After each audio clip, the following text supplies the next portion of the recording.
Hello everyone and welcome back to the BallroomVille YouTube channel.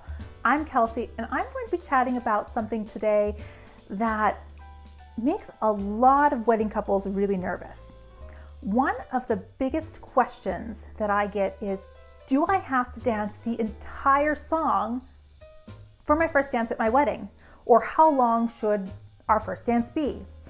And typically this comes with a look of complete terror when they ask this question, and understandably so, because this is a moment when you are out on the dance floor by yourself, all eyes are on you, and you want to feel as comfortable as possible and confident that you know what you're doing.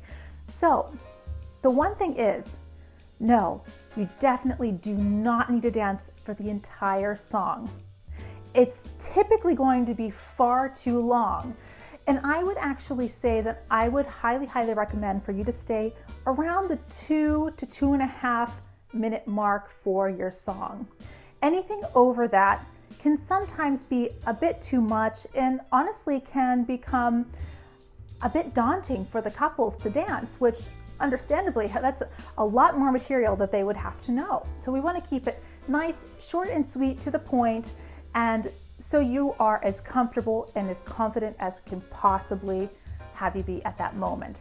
If you know any engaged couples, be sure to share this video with them so it helps eases their nerves for their first dance as well.